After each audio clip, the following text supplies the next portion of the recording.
اللہ کے خوف سے وہ کام اپنی زندگی سے نکال دو جو اللہ تعالیٰ کے خوف کا سبب بنتے ہیں۔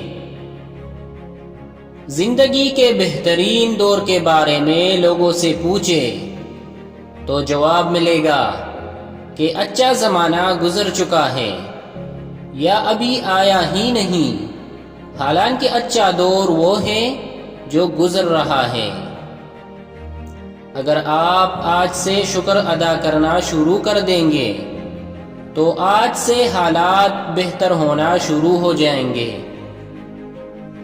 جن لوگوں نے مشکلات کا بیان لوگوں کے سامنے کیا، دراصل انہوں نے اپنی مشکلات میں اضافہ کیا۔ اس دنیا میں کسی کے ساتھ اپنے آپ کو موازنہ نہ کرے۔ اگر آپ ایسا کرتے ہیں تو آپ اپنے آپ کی بے عزتی کرتے ہیں۔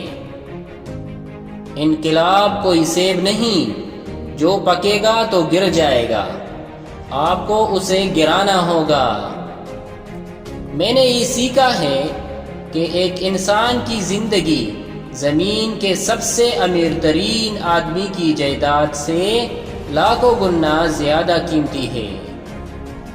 وقت خراب چل رہا ہے، اسی واسطے چپ ہوں۔ سب کا حساب ہوگا، ذرا وقت کو بدل جانے دو۔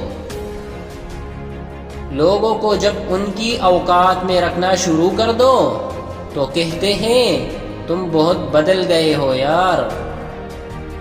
پیچھے کون کیا بولتا ہے فرق نہیں پڑتا، سامنے کوئی منہ نہیں کھولتا، یہی کافی ہے۔